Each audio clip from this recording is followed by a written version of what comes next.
Sungguh-sungguh Allah sangat ridho ketika seorang hamba itu makan ketika sesuap nasi dia muji Allah, ketika minum seteguk nasi dia muji Allah.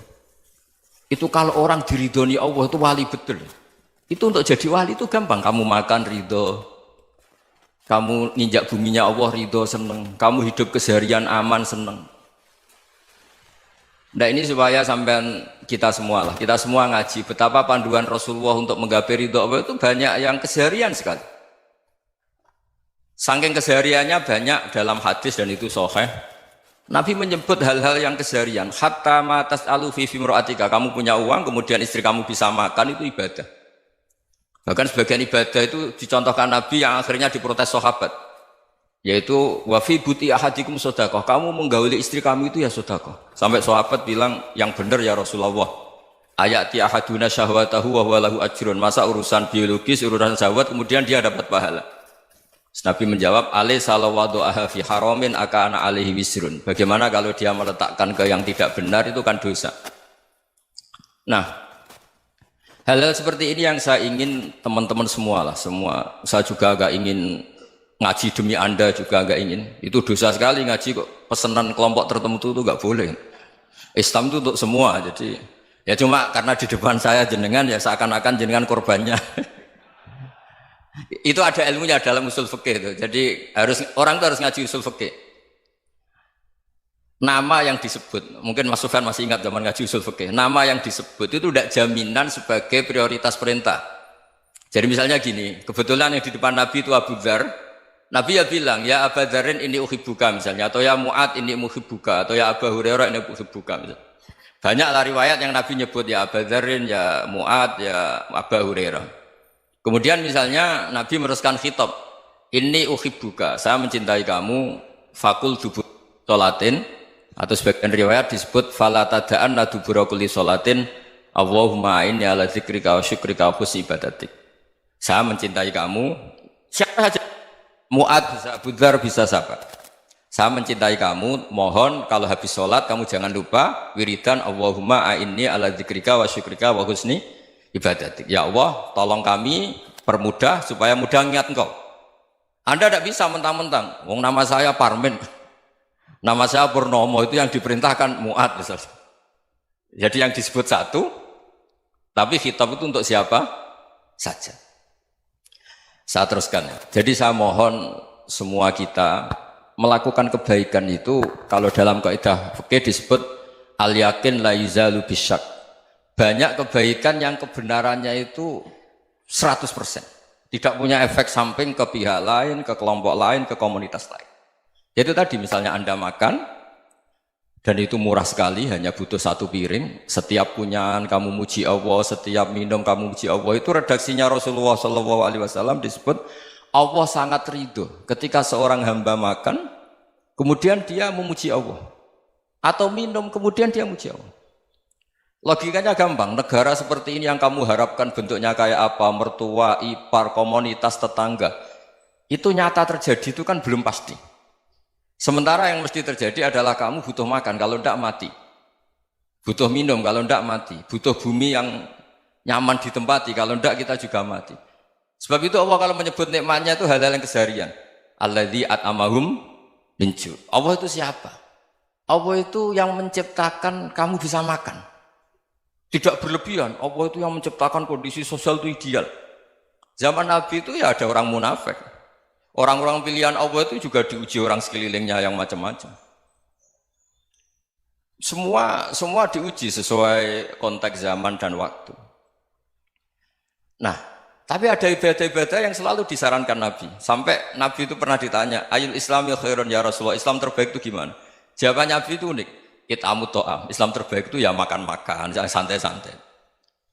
Ketika Allah menyebut beberapa kebaikan, falak tahamal aqobah wa ma adrokan Allah mal aqobah. Terusannya apa? Fakku rokobah. Terusannya apa? Au it'amun fi yaumin di masgubah. Ya itu acara makan-makan itu juga Islam. Kenapa? Ya bayangkan kalau tidak ada makanan kita mati kan? Kondisi sosial tidak ideal itu Anda masih gak apa-apa. Tapi kalau Anda tidak makan, Anda tidak minum, Kamu punya istri cerewet masih bisa hidup, punya mertua cerewet masih bisa hidup. Tapi kalau tidak makan bisa mati. Berarti penting mana istri sama makan? Penting mana? Makan. Semoga istri Anda dengar, nanti kamu disuruh makan tapi pulang deh. Itu kalau dibahasakan makan masih memahami. Penting mana nasi satu piring dengan istri. Nggak ada nasi mati, nggak ada istri belum mati. Penting mana? Gak berani jawab kan? Nah, ternyata Anda ada garang kan di depan istri. Jadi saya mohonlah, mungkin Mas Sufyan Sauri tadi yang bisa bantulah. Teman-teman tuh ngaji yang keseharian saja. Karena kita nyari ridha Allah itu berdasar firman Allah. Dan firman Allah itu menyebut keseharian tuh riang, gampang. Yaitu tadi misalnya wa min ayatihi manamukum billaili wan nahar. Termasuk ayat-ayat Allah itu kamu tidur. Maka dulu itu ada guyonan, ada tokoh Mu'tazilah, kelompok dalam Islam yang berpikir manusia itu bisa menentukan ikhtiarnya sendiri. Karena saya bisa duduk, ingin berdiri, berdiri. Karena kelompok ini nggak terima kalau semua kehendak Allah, nanti bagaimana kalau semua kehendak Allah kok ada hisab ya, ada sanksi. Lucunya itu dia akhirnya, ini cerita ya, mencintai seorang perempuan, cantik sekali. Dan itu dia menjadi ahli sunnah itu oleh hal-hal yang sepele. Karena istrinya cantik, ya namanya suami istri itu hubungan intim. Terus ditanya, Mas, masih ingin lagi? Masih. Silahkan diulang lagi. Wah ya tidak bisa. Katanya manusia bisa menentukan yang diinginkan. Itu tobat itu. Itu nggak bisa ditobatkan Mas Sufyan Ats-Tsauri. Orang cantik yang mudah nobatkan orang itu orang cantik. Segampang itu. Akhirnya kita tahu, makanya kalau dalam kitab Hikam itu disebut al-aqil mayyakul madza yaf'alu wa hubi wal ghafil mayyakul madza af'al. Orang yang punya akal karena sadar ini wilayah Allah, semua milik Tuhan. Itu dia tiap hari berpikir, besok Allah akan melakukan apa terhadap dunia ini. Kamu merencanakan suatu mau plesir, ternyata gempa. Mau wisata ke Rusia, ternyata perang. Kamu tidak pernah tahu apa yang akan terjadi besok. Wa ma tadri nafsum madza taksibu ghadan. Tapi anda semua kita ini sering punya jadwal permanen. Makanya saya kalau diundang siapa saja, sana takdir. Yang jelas Gus ini acara penting. Ya masih acara penting nak pangeran ngersakno piye? Kok ape dadi pangeran? Kamu kok mau jadi Tuhan? Itu kadang ya kiai. Penting Gus acara ini jenengan harus memastikan bisa. Loh kamu itu yang ngajarin tauhid, sesuatu itu biadillah kok bilang-bilang apa pasti. Kalau maksa terus tak tobatkan loh kamu kata saya.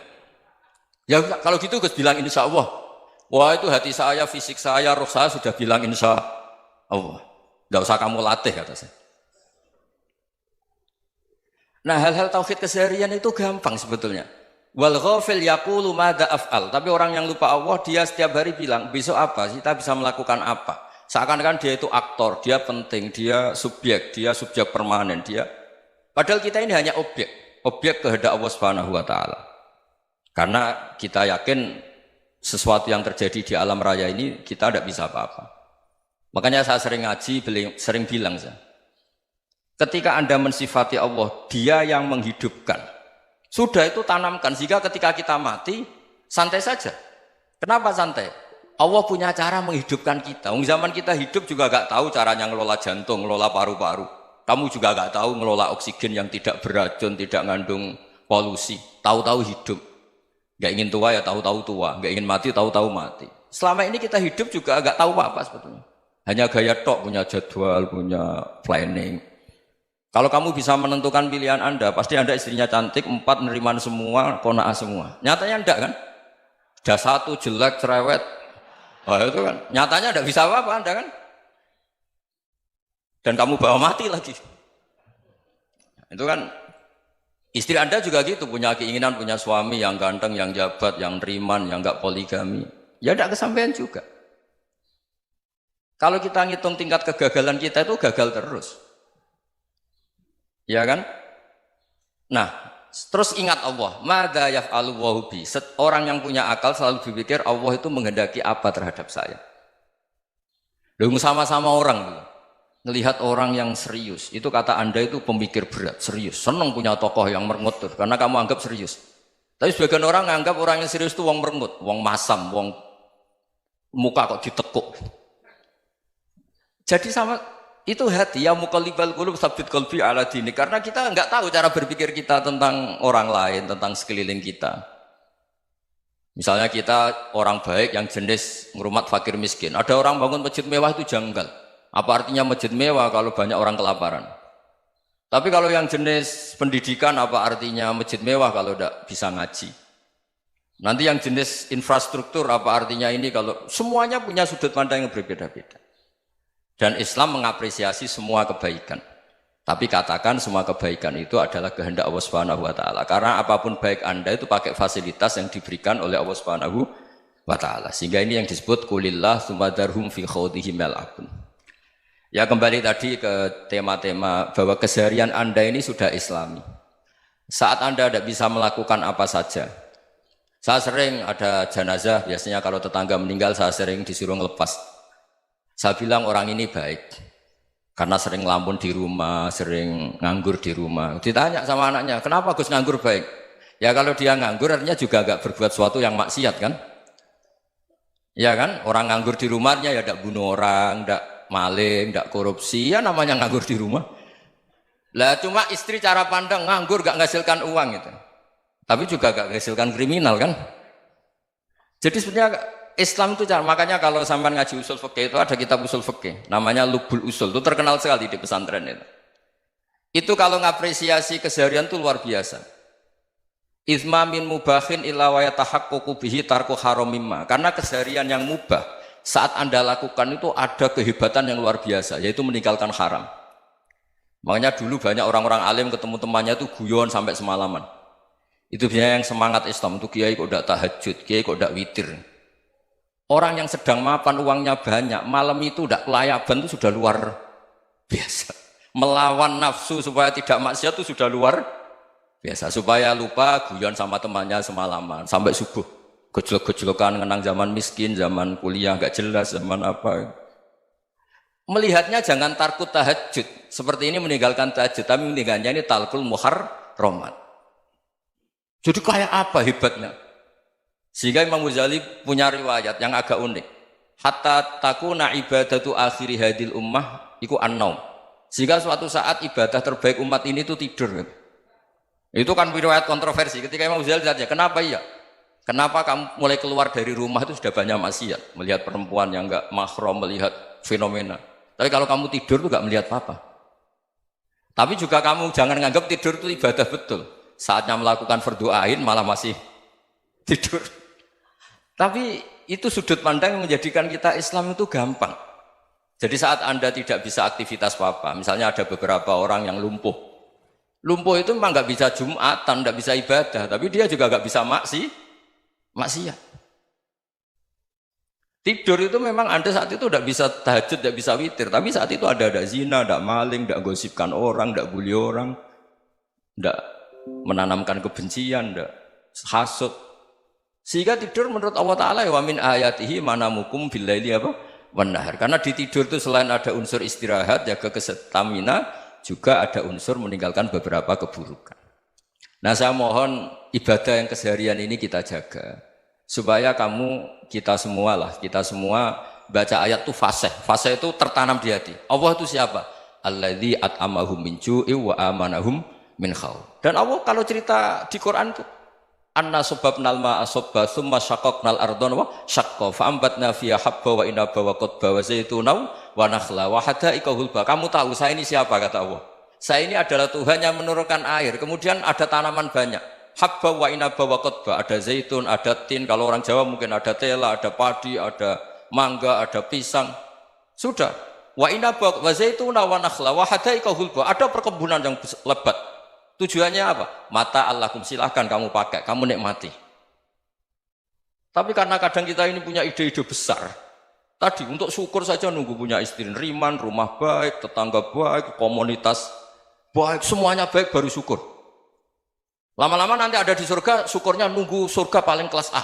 Itu sudah ada yang menghuni Rasulullah, kamu nggak boleh di situ. Masa untuk syukur saja? Repotnya Masya Allah. Jadi mohonlah Quran yang kalau Anda hafalkan juz sama itu kan ada ayat-ayat yang kayak tadi. Ya, fal yang dzuril insanu ila ta'ami. Coba lihat. Apa yang kamu makan ya? Dari mana? Dan untuk mempertahankan hidup kamu keseharian. Jadi jangan kira ibadah itu harus membentuk komunitas yang versi Anda. Ibadah itu harus yang hal yang mulu-mulu. Kesehariannya Anda alami. Loh ini saya tidak bikin-bikin. Saya ngaji bukan karena berdasar pesanan. Itu ayat yang saya baca kan betul ada ayatnya kan. Fal yang dzuril insanu ila tu'ami anna sobabnal ma'a sobba thumma syaqqaqnal ardo syaqqa fa ambasna fiha habba wa inaba wa qadba wa zaituna wa nakhla wa hada'iqa ghulba. Terusannya apa? Mata'al lakum, silakan kamu nikmati. Mata itu silakan kamu nikmati. Ya kayak sampean dikasih hidangan ya makan. Ya sudah makan, habis makan ya minum, habis itu ngantuk ya tidur. Ya sudah normal-normal saja. Kayak apa indahnya Islam? Tapi Anda mencari Islam yang gimana lagi? Nah itu yang diajarkan guru-guru kita, diajarkan sanad kita sampai Wali Songo, sampai Rasulullah SAW. Bahwa pada akhirnya ada jihad, ada perang. Itu dulu memang perang, bukan membunuh, beda. Dulu kita dijajah Belanda ya perang, dan itu normal karena kita dijajah. Jadi ketika orang lain ingin baik sama kita, wa in ahadum minal musyrikin astajaroka ya fajirhu hatta yasma'a kalam Allah. Kalau mereka ingin baik ya kita baik. Makanya ada istilah mustakman, mu'ahad. Kalau mereka ingin damai, berdampingan dengan kemajmukan ya itu yang lebih baik. Karena memang Islam menghormati proses perdamaian. Wa in janahu lis-salmi ya fajnah lah. Kalau ingin damai ya kita harus